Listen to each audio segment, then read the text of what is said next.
Welcome back, everybody, to the lecture series of aesthetics. And I think we're on the third lecture now. We were discussing last time how art, in one connotation, is about craft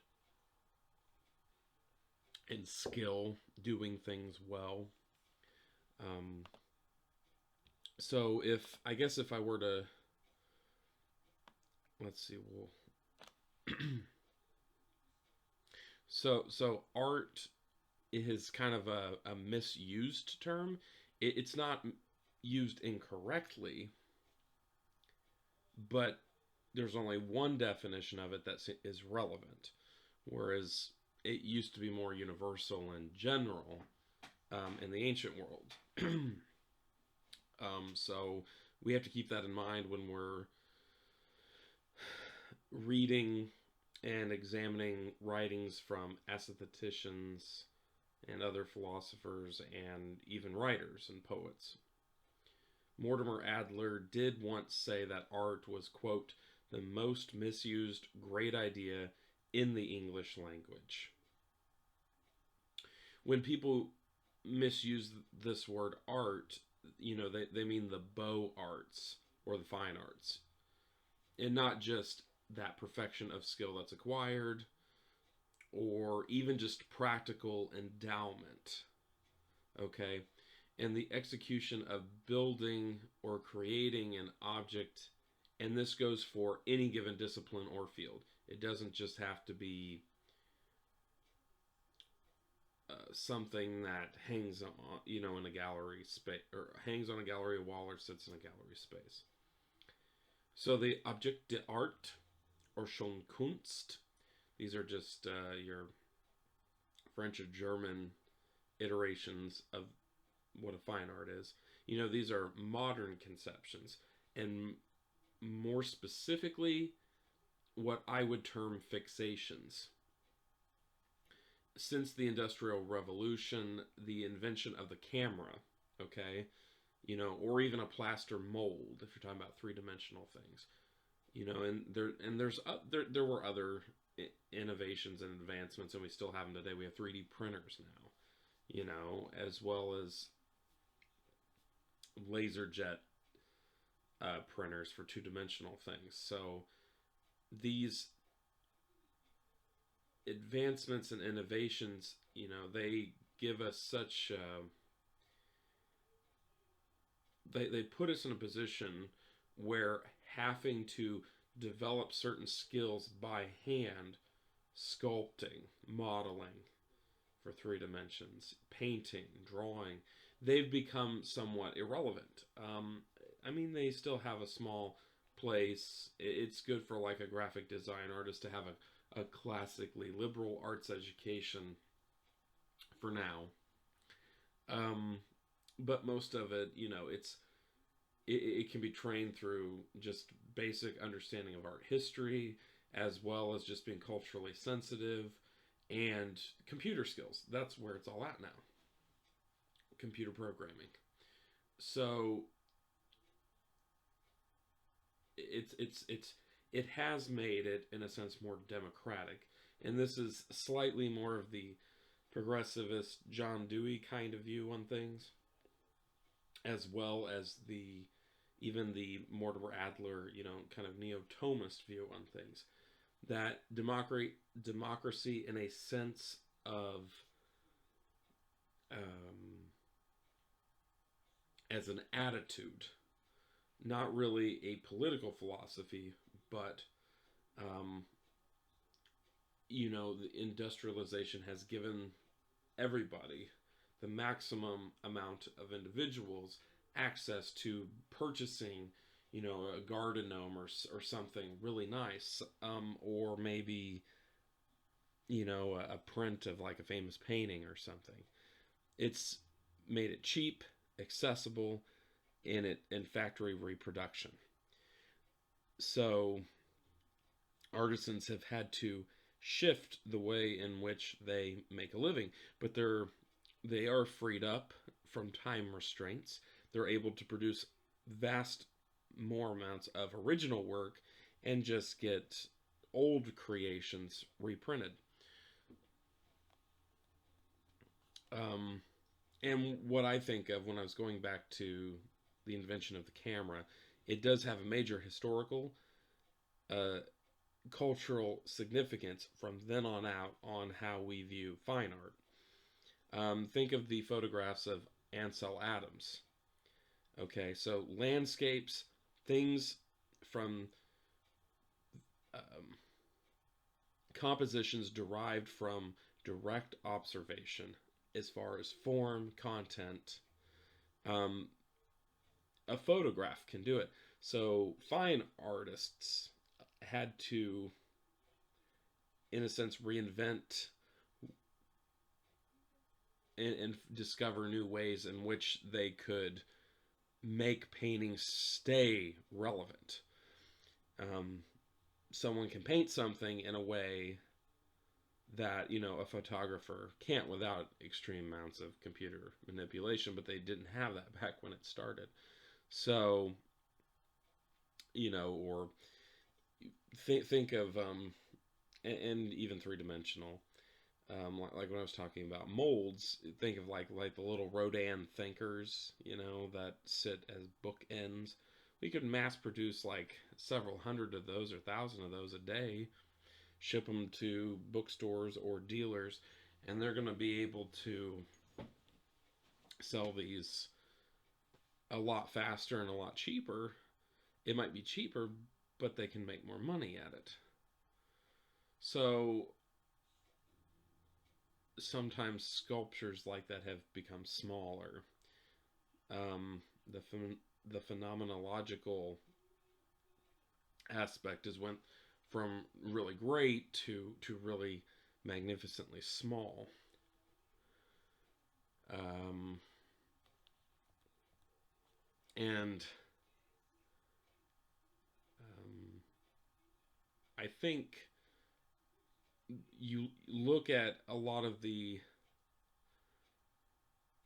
philosophical and political cultural trends that had happened around the same time and a little after this, but the philosophical trend that was already being set in motion, because it takes 100 to usually 150 years for like a philosophical movement to really start taking place as being dominant in the culture and influencing everything else. It was Romanticism. So Rousseau's introverted feelings, and his invalidation of reason and hatred for industry is a precursor to this kind of non-objectivity, that's found in post-Kantian thinkers. And the Impressionists, they were dealing strictly with colors, making an impression of something from this that you've gathered from the senses, from the material world, but now you're taking the colors of the rainbow, right? So from yellow, the brightest color on the spectrum, to violet, the deepest and darkest color. And now you're just making an impression of a scene gathered from brush strokes made up from light, right? Because that's what colors are. They're elements of light. So then that's why we start getting all the pluralisms in modern art. And objectivity didn't fall off the map right away. It was about different approaches to creating something that was objectively derived. So you have your fauvism, Dada, surrealism, expressionism, futurism, etc. And these works, are more about the imagination, they become more subjective, and they become more conceptual. With It's not a work of art. But if you're looking at Marcel Duchamp's fountain, and that was a bit of a precursor too to what became non-objective and more philosophical. That was like what, 1917 or something. Um, it's asking truly what is art, and he was basically saying, no, this is not actually an art object. This is not something of beauty. But we start to see where critics and even other artists start adopting that, and then you had ready-mades made by like Andy Warhol. There's this abuse of a fine art object as something intellectual or just for contemplation's sake, and it no longer has any utility or use, and maybe sometimes it didn't before that either, but it's completely removed from beauty. And eventually, when you get to the all of the painters like Frankenthaler, that come out of the New York art scene under the intellectual guidance of Clement Greenberg, then we're getting into non-objective territory and that kind of Kantian withdrawal from really anything, from all values and all existence to nothingness. So, there are the visual arts apart from advertising, and the connection between art and the sciences, and these are different in between, what we call the beautiful or enjoyable arts and the applied arts, i.e. the industrial arts and crafts. And again, contemporary society likes to play more with the what and the how, and sometimes, if necessary, what and how together, or if unnecessary, neither what or how. And sometimes entrepreneurially spirited kinds of individuals can be hired to do the what with an inexpensive, factor grade how. The visual attainment of reality is the surface of how we find the immediate appetite being satisfied, but the most successful works of architecture, of sculptures, of paintings, works of literature, bodies of music, have some sort of individual poetry embedded in them, and it's designed here in ancient terms to satisfy a deeper appetite, and this must be done supposedly by geniuses in these particular fields. One push that I've seen, because so many machines have taken over in industry and in the private sector, there's this intellectual pressure to put onto the culture at large to push people to be more contemplative or deal in their own personal art therapies, to take more leisure time, because with technological industrialization, things have moved faster and faster, and we've lost a sense of stepping back, and smelling the roses, so to speak. And to an extent, I think this is good, because leisure time is very important, and I think that's one reason, perhaps, it's one of the two reasons that intellect is kind of just disregarded or shunned in this culture, and that's because, one, the elite intellectuals talk down on the masses. They're very arrogant. And the other is, with machines that do everything for you, people just kind of they just kind of exist in a very sensory overloaded kind of environment, and I don't think a lot of the masses understand anymore why learning for intrinsic value, like for the sake of learning is really important, because I think so much of ancient society up through the modern period, it's just about surviving. And now, in a sense, we are too comfortable on one hand, but we're not reflective enough, and things are going so fast you can't reflect. So enough of the social commentary for just a moment.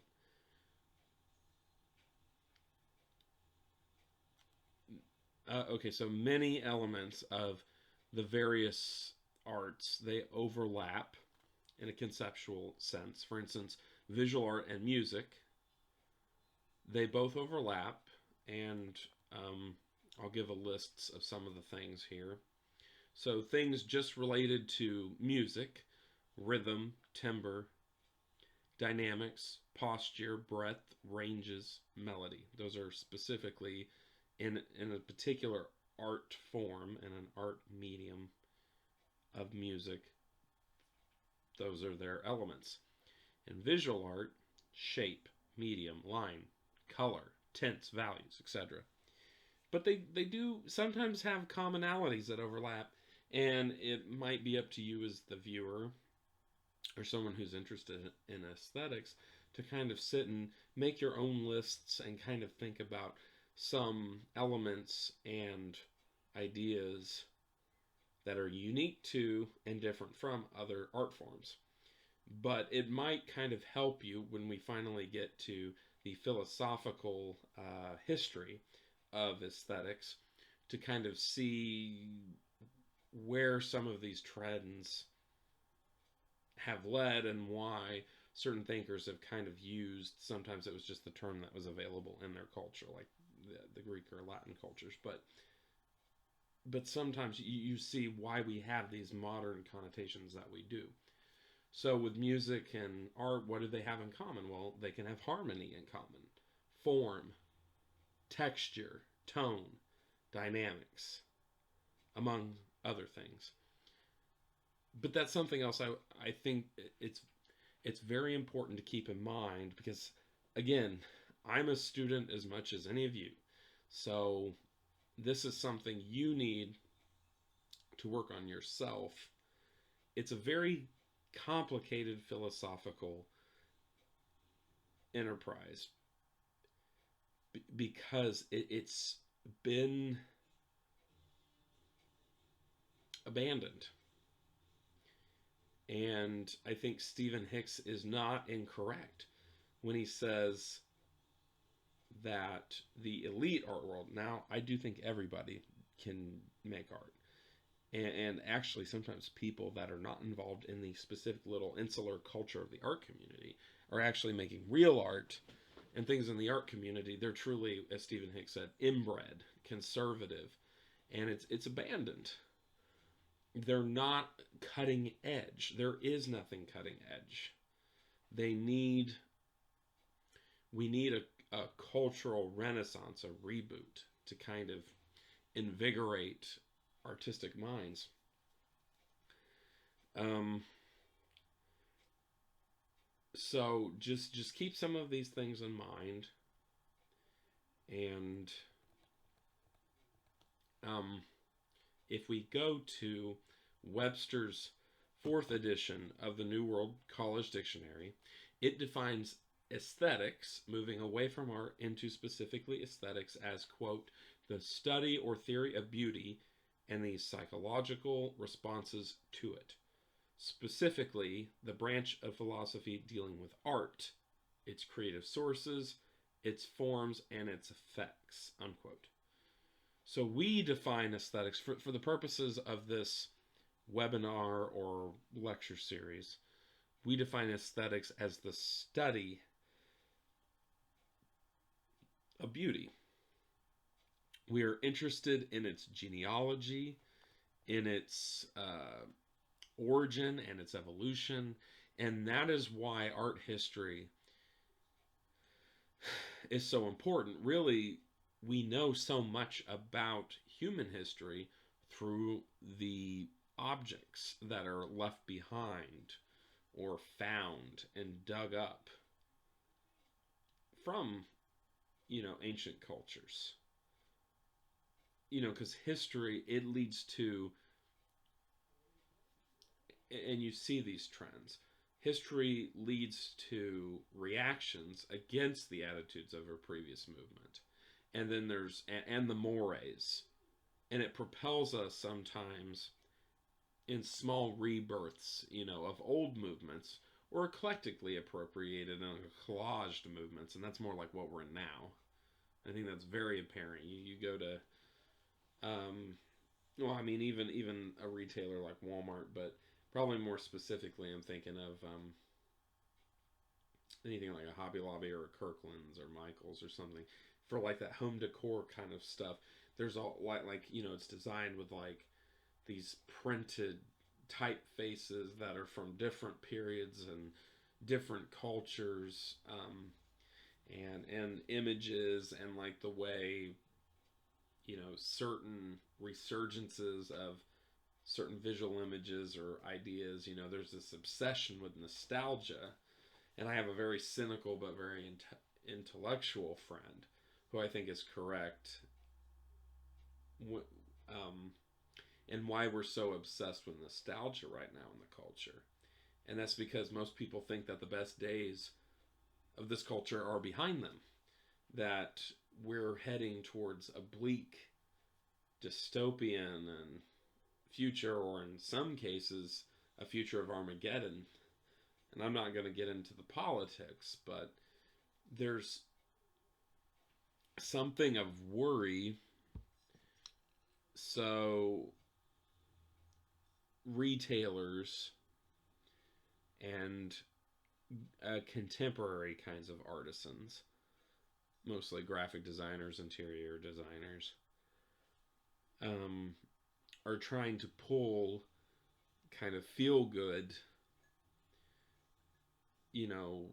aesthetical appreciations, I guess, from the past to put into everyday objects or specialty objects or resurgence objects for sale. It's been very popular in this rugged kind of like wedding thing that's been really popular here in the Midwest, like barn weddings and living in barns and fixing them up. And I mean, it does feel like decay is the new aristocratic flavor, but there is something that's beautiful and charming, and there seems to be a lot of character, and dilapidated, remnants of buildings and factories, things that are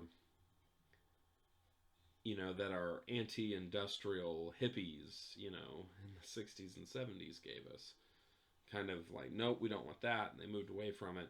But this kind of crumbling, dysfunctional industrial age that's moving away, and we're moving further into the technological revolution is very interesting.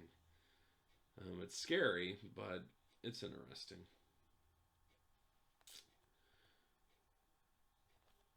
So I think the idea of that, one last word on it, is the idea of bringing, kind of this appropriations, stealing all these different sources, mixing them together, putting the old with the new, or old with a new swing on it. It's there to kind of give us something new entirely, to make it more universal. So generally, philosophical trends, they lead us in varying directions in a relative sense. The philosophers use the medium, the typewriter or the computer, i.e., words and language, and they translate first and foremost easily into circles of literature, and then after literature has a new movement to introduce to us, then it becomes influential on music and film, and i.e., the performance arts. And lastly, the visual arts. We are interested also in its execution and action. i.e., creation. This is why we look at the fine arts, because they are vehicles in which aesthetical theory makes itself relatively and particularly known. So aesthetics is very broad, and it kind of encompasses judgment and taste, which we've talked about, and other Platonic forms, Aristotelian categories, Thomistic transcendentals, or Kantian categories. So aesthetics simply mean, the philosophy of art in a contemporary terms, and that's fine. But it does have, just so you know, a richer and a broader, ancient kind of root. And that is why we studied the definitions and connotations. And I know I've been harking on it a lot in these last two episodes, but it's very important. And that is why, we look at changing ideas about our philosophical inquiry here. It's to understand how overall beauty and art and aesthetics have changed over time. So